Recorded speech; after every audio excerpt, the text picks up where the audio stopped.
आप लोग देख सकते हैं माँ यशोदा की रसोई और ये दरवाजा भगवान श्री कृष्ण इसी दरवाजे को खट खट करके, बड़ा नटखटी उनकी चाल थी और इसमें प्रवेश कर जाते थे और इस रसोई माँ यशोदा का आंचल पकड़ करके वो यहाँ पर भोजन किया करते थे। साथियों, जय श्री राधे, जय श्री कृष्णा। अभी हम इस समय नंदगांव में आए हुए हैं, जहां भगवान श्री कृष्ण ने मथुरा में जन्म लेने के बाद बाबा नंद के यहाँ सयाने हुए थे और माँ यशोदा का ऐसा प्यार पाया था, ऐसा प्यार माँ देवकी भी नहीं दे पाई थी और उस माँ का प्यार भगवान श्री कृष्ण के दिल में हमेशा धड़कता रहता था। जब भगवान श्री कृष्ण इस नंदगांव से मथुरा चले गए थे कंस का वध करने के लिए, लेकिन माँ उस दिन से इतनी बेचैन थी, माँ ने भोजन नहीं किया था और ऐसा बताते हैं कि भगवान श्री कृष्ण की यादों में माँ की आंखों में जाले पड़ गए थे। आज मैं उसी ममता के घर में आया हूँ। आप लोग ये देख सकते हैं, ये रसोई घर माँ यशोदा का है। माँ यशोदा भगवान श्री कृष्ण के लिए इसी रसोई में भोजन पकाया करती थी। यहाँ के एक माँ यशोदा के रसोई में रहने वाले एक यहाँ पर भाई मेरे साथ में हैं, तो उनसे मैं जानना चाहेंगे। दोस्त, जय श्री राधे, जय श्री कृष्ण। जय श्री राधे। अच्छा, मैं ये जानना चाहता हूँ, ये जो रसोई घर बना हुआ माँ यशोदा का, ये क्या ये द्वापुर का बना हुआ है? जी, मतलब ऐसा है, उस समय से प्राचीन काल में तो शास्त्रों में वर्णन है जी, पर 650 साल का हमारे इस नंद महल का प्रमाण है, वैसे 6000 वर्ष का प्रमाण है। नहीं, वो आप सच बोल रहे हैं। जो ये कलयुग को आए हुए 5500 साल के करीब हुए हैं। 5500 पहले द्वापुर था। भगवान श्री कृष्ण द्वापुर के अंत में चले गए थे भूतल को छोड़ करके। तो ये रसोई घर जो बना हुआ है, ये युग द्वापुर का वही रसोई घर है जहाँ माँ यशोदा भगवान श्री कृष्ण के लिए ये खाना पकाया करती थी। वही रसोई घर है जहाँ पर आप ये काम करते हैं। जब भगवान कृष्ण का जन्म मथुरा में हुआ था तो वहाँ कंस के डर के कारण गोकुल से नंदगांव लेके आए भगवान, गोकुल लेके आए। हाँ, पहले गोकुल आए। गोकुल में 6 राक्षसों का वध किया भगवान ने। अच्छा, यहाँ से गोकुल कितनी दूरी है? 50 किलोमीटर है। 50 किलोमीटर गोकुल की दूरी है। जब गोकुल में भगवान ने 6 राक्षसों का वर्ण मार दिया तो नंद बाबा डर गए। क्यों? नंद बाबा कृष्ण बलराम को ठाकुर जी नहीं मानते थे, वो उनका पुत्र स्वरूप मानते थे। तो नंद बाबा गोकुल को छोड़ के नंदगांव बसाए। अच्छा, ये नंदगांव है, ये भगवान शिव की पहाड़ी है। यहाँ पर नंद बाबा के गुरु थे सांडिल मुनि जी। उन्होंने इस पर्वत पर तपस्या किया कि कोई भी कंस का राक्षस यहाँ आएगा तो सीमा से बाहर पाषाण पत्थर हो जाएगा। अच्छा, तो यहाँ 4 राक्षस भगवान को मारने के लिए आए थे, जिनको बोलते थे हाउ बुलाओ। हाउ बुलाओ। माँ यशोदा कन्हैया से बोलती थी कि लाला दूर खेलने मत जाना, हु आए हैं। तो नंद बाबा को जब विश्वास हो गया कि यहाँ मेरे कृष्ण बलराम को कोई कुछ कहने वाला नहीं है, तो नंद बाबा ने अपने नाम से ही ये नंदगांव बसाया है। नंदगांव भगवान शिव की पहाड़ी है। अच्छा, पहले पर्वत स्वरूप में थी। अच्छा, नंद बाबा इसीलिए पर्वत स्वरूप अवश्य होगी, क्योंकि ये अभी दूरी पूरे जो चारों तरफ जो घर बने हुए हैं सबसे ज्यादा यहाँ पर दूरी। हाँ, वही बता रहा हूँ ना मैं। तो पर्वत स्वरूप में नंद बाबा कृष्ण बलराम को लेकर गुफा के रूप में रहते हैं यहाँ के सर्वप्रथम। अच्छा, तो भरतपुर के जो राजा थे वीरमल जवाहरमल जी, वो इधर से जा रहे थे युद्ध लड़ने के लिए दिल्ली। तो उन्होंने यहाँ पर साक्षात्कार ठाकुर जी का उनको दर्शन हुआ। तो उन्होंने ये कहा कि अगर हम दिल्ली पर विजय प्राप्त कर लेंगे तो महाराज हम आपके मंदिर का निर्माण कराएंगे। तो जब उन्होंने दिल्ली पर विजय प्राप्त कर ली, भरतपुर के कौन राजा बताया आपने? दोबारा बता दीजिए हमारे। वीरमल जवाहरमल। अच्छा, वीरमल जवाहरमल। हाँ, सूरजमल, ये तीनों भाई थे। अच्छा, उन्होंने वहाँ दिल्ली पर विजय प्राप्त किया तो उन्होंने आके इस मंदिर का निर्माण कराया। उसी समय से ये माँ यशोदा की रसोई प्राचीन है। भाव के अनुसार जो हम लोग यहाँ प्रसाद बना रहे हैं, हम हैं पुरुष रूप में, पर हम भाव के अनुसार पुरुष रूप में नहीं है, हम माँ यशोदा जी के ही रूप में हैं। सामने माँ यशोदा का पट्टा लगा हुआ है जी, इस पर भाव के अनुसार माँ यशोदा विराजमान है। अच्छा, हाँ, ये सामने पट्टा लगा है, अंदर नहीं आएगा। यहाँ पुरुष की पूजा है। अच्छा, हाँ। ये माँ यशोदा का क्या लगा हुआ है यहाँ पर बता रहे? पट्टा बैठने का। अच्छा, माँ यशोदा इसी पर बैठती थी? आज भी कभी भी विराजमान है। अच्छा, माँ यशोदा विराजमान है। जब तक हम यहाँ रहेंगे जी, जब तक माँ यशोदा यहीं रहेगी। यहाँ से हम सामग्री को लेके जब नीचे भोग के लिए ठाकुर जी को ले जाएंगे तब माँ यशोदा हमारे साथ जाएंगे भगवान को भोग पाने के लिए। अच्छा, तो जो माँ यशोदा रसोई बनाती थी तो ये रसोई उन्हीं की बनाई हुई है? उसी समय का है ये रसोई, तब से तोड़ फोड़ कुछ नहीं किया गया, परिवर्तन नहीं है। अच्छा, हाँ, तो ये माँ यशोदा ये तो अच्छा, वो उसी समय का 1% इसमें कोई अंतर नहीं। तो जो ये भवन जो बना हुआ है, ये आज जैसे 6000 साल हो गए हैं, तो तब से ही भवन ऐसा तब भी बना हुआ था? ऐसा किया, उसके बाद इसमें कोई चेंजेस नहीं हुए? चेंज नहीं, कोई बदलाव नहीं। अच्छा, सेम टू सेम। तो आप लोग उनकी पीढ़ी बताइए, जो माँ यशोदा की पीढ़ियों के बाद ये जिम्मेदारी किसके ऊपर कैसे आती है? इस रसोई आपसे पहले भी कोई होगा यहाँ पर? हमारे जो बुजुर्ग लोग थे 600 साल पहले, उनका प्रमाण है हम पर जो हमारे मतलब वो आते हैं जगह बोलते हैं जिनको गुरु होते जी। हैं, हमारे पूर्ण मतलब यहाँ पर 4 से देरी हैं, 4 से ब्राह्मणों के घर का साम्राज्य है इस मंदिर पर। अच्छा, इसमें और कोई नहीं, हम ब्राह्मणों का है ये। हाँ, हाँ। तो 600 साल पहले जो हमारे बुजुर्ग से उनका लेखा जोखा चला रहा, हम ही इनकी पूजा करते आ रहे हैं 600 तो ये साल रसोई, से। इस रसोई में आप लोग क्या चीज पकाते हैं प्रसाद के लिए? इसमें क्या बनाते हैं आप जो मोटे मोटे इसमें मतलब ये मेन भोग है सबसे पहला। अच्छा। जो ये आप तय पर देख रहे हो ना, हाँ, हाँ, इसको बोलते हैं रोट, यानी बेजर की रोटी। अच्छा, बेजर की रोटी है हाँ, ये। उस समय पे कोई ज़्यादा चीज़ तो नहीं थी।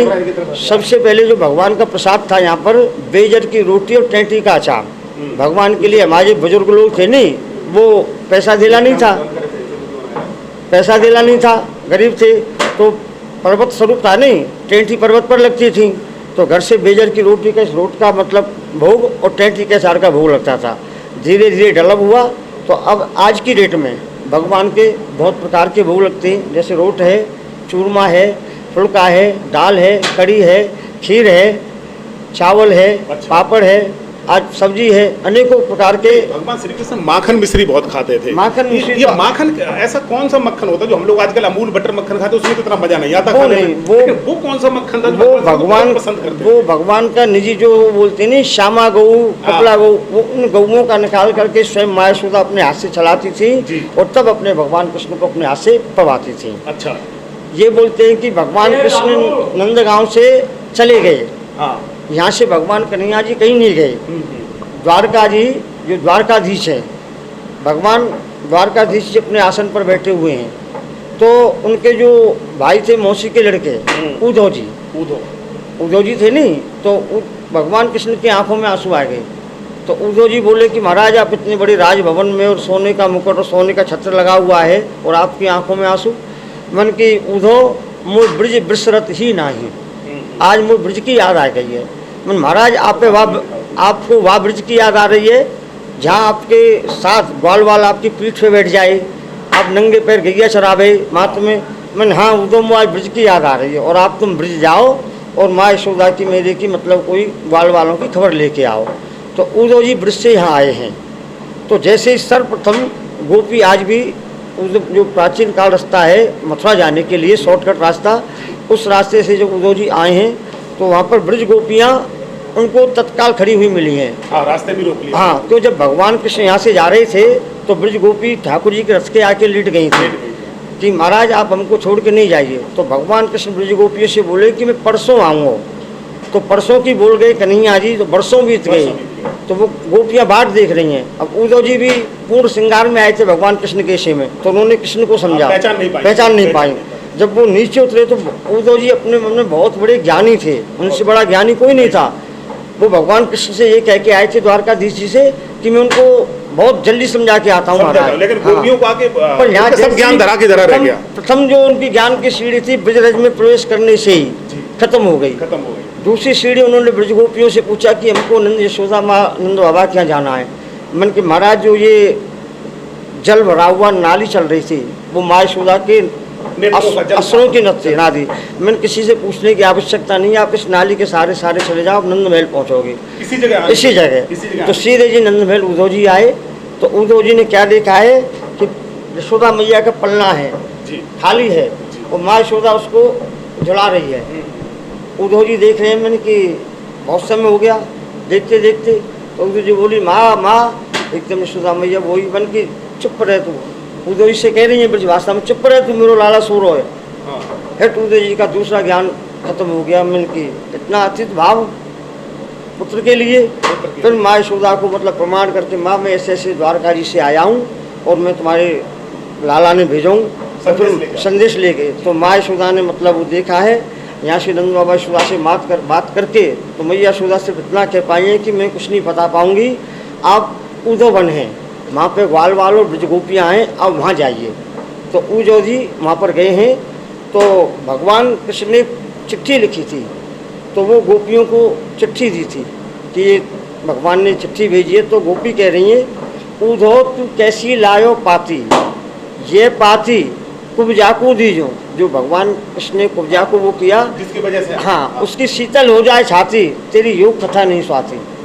इस पाती को हमको नहीं है मतलब, इससे हमारा तो सिर्फ एक प्राणधन श्याम है, हमको इस पाती से कोई मतलब नहीं है। तो उद्धव जी का सबरा ज्ञान चूर हो गए, वो चरणों में मतलब विराजमान हो गए गोपियों के में।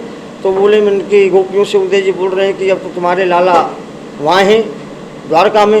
मन उद्धव द्वारका में क्यों है, हमारा लाला तो हमारे पास है, हर समय संग है, 24 घंटा संग में, ये कैसे हो सकता है। तो उद्धव वन है।